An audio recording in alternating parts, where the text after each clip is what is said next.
Bonjour, alors de retour dans la suite du tutoriel, dans la suite de cette série de vidéos Access. Alors dans celle-là, ce qu'on va apprendre à faire, c'est une barre de recherche qui actualise le formulaire en temps réel, donc au moment où vous tapez, sans avoir besoin d'appuyer sur Entrée à chaque fois, juste en s'actualisant au moment où vous tapez une nouvelle lettre dans cette barre de formulaire.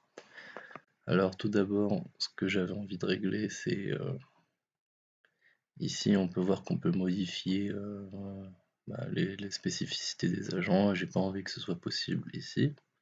J'ai envie que ce soit possible seulement dans la fiche agent. Donc j'ai désactivé toutes ces possibilités. Alors maintenant on commence. Alors, j'insère une barre de recherche. Alors je vais l'appeler plutôt text search. Et voilà, alors on va commencer à faire un tout petit peu de code. Donc comme prévenu, je vais pas rentrer dans les détails parce que il faut quand même avoir quelques connaissances en VBA et je pense pas que ce soit le cas de tout le monde. Donc on va essayer de faire ça proprement mais sans trop rentrer dans les détails, juste en vous y prenant de la même manière que moi, vous aurez aucun souci. Voilà, j'explique un peu quand même ce que je fais, pourquoi en commentaire, pour ceux qui voudraient aller plus loin et vraiment comprendre ce qui se passe. Mais c'est vraiment pas nécessaire. Donc voilà. Il y a des petites choses à savoir parce que la façon dont Access, dont Microsoft gère le VBA dans Access, et il y a des choses assez spéciales, inattendues même. Donc voilà. Ah oui aussi, il faut savoir que là, je vais commencer par une version assez simple de ce formulaire de recherche, de cette barre de recherche. Et ensuite, je vais ajouter des petits ornements qui sont pas vraiment obligatoires. Donc, je vous dirai à quel moment vous pouvez arrêter si jamais vous voulez pas avoir tous les gadgets en plus.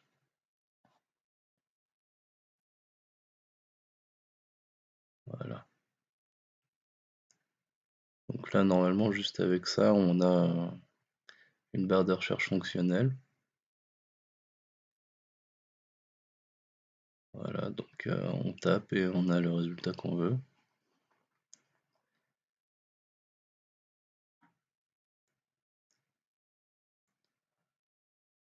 Alors j'ai mis que le nom de famille, hein, c'est pour ça que si vous tapez le prénom, ça fonctionne pas. Voilà, maintenant ce que je vais rajouter, c'est un petit bouton pour effacer le filtre, pour vider le filtre. Donc vraiment, voilà, comme je disais, ça, vous pouvez largement vous en passer. C'est juste un petit plus, un petit bonus. Ici, je vais me créer une petite fonction qui me permet de vérifier si une chaîne de caractères est nulle ou vide, parce que c'est quelque chose qu'on a vérifié assez souvent. Et cette fonction n'existe pas de base. On peut simplement vérifier si une chaîne est nulle ou si elle est vide. Et là, bah, j'ai les deux d'un coup, ce qui est pratique. Donc je vais déjà tout de suite commencer par l'utiliser ici. Donc vraiment, hein, comme j'ai dit, tout ça c'est pas obligatoire. Je vérifie que ça fonctionne comme prévu. Oui, nickel.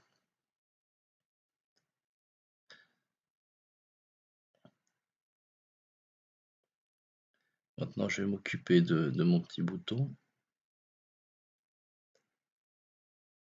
Donc d'abord, alors ça c'est son nom ici. Et la légende, donc c'est ce qui ce qui s'affiche quand je mets le curseur de la souris quand je le survole. Je la mets dessus. Alors, donc voilà, c'est bon. Je pense que c'est assez parlant quand même. Quelques détails qu'il faut savoir, comme par exemple Allo Additions, ce genre de choses. Et sinon, pour tout ce qui est filtre, je pense que c'est assez parlant. Ok.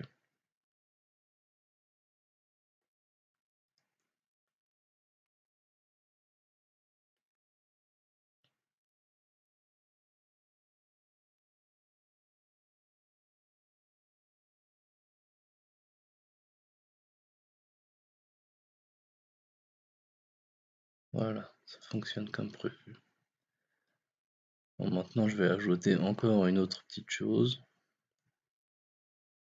Donc là, vous pourriez juste laisser ça comme ça, ou mettre par exemple un texte devant qui dirait recherche de points, ou quelque chose comme ça.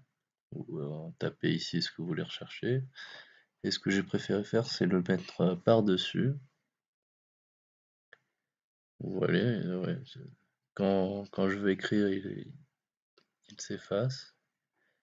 Et sinon, j'ai mon petit texte recherche dans la barre.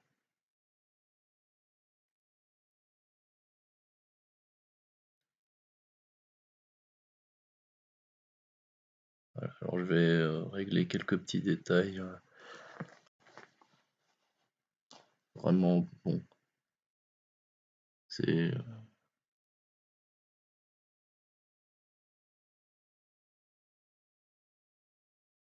par pur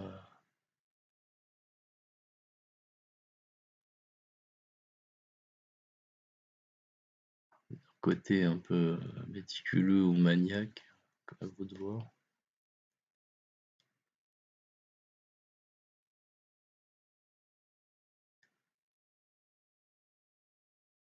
C'est pour ceux qui auraient envie de faire exactement pareil que moi. Si vous recopiez le code tel quel, il n'y aura aucun souci.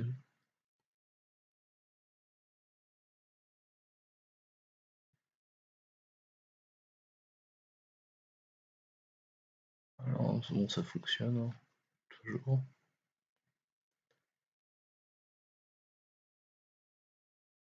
Maintenant, je vais encore ajouter un autre petit bouton.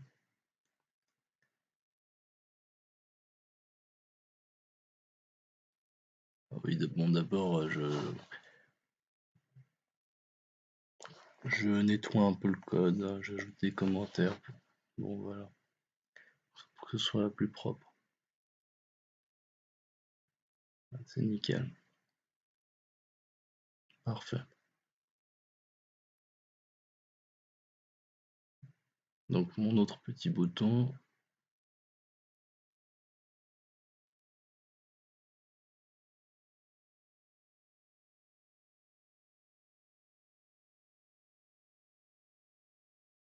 sera simplement, voilà, pour actualiser. Rien de spécial à faire. Et donc, c'est la dernière chose que je vais faire maintenant, c'est pour les espaces. Alors, si vous laissez le code tel quel, sans ajouter cette modification, vous ne pourrez pas rechercher quelque chose avec des espaces, parce que en réexécutant les requêtes, Access supprime les espaces au début et à la fin. Donc là, je, je ajoute un code qui dit que si la touche espace est appuyée, je rajoute un espace, donc en plus, puisque Access va supprimer un espace. Voilà, c'est un autre détail. C'est le défaut de la méthode en utilisant une barre qui se reflète en temps réel, au lieu d'utiliser un bouton entrée ensuite, c'est ça. Mais bon, avec cette petite astuce, le problème est contourné.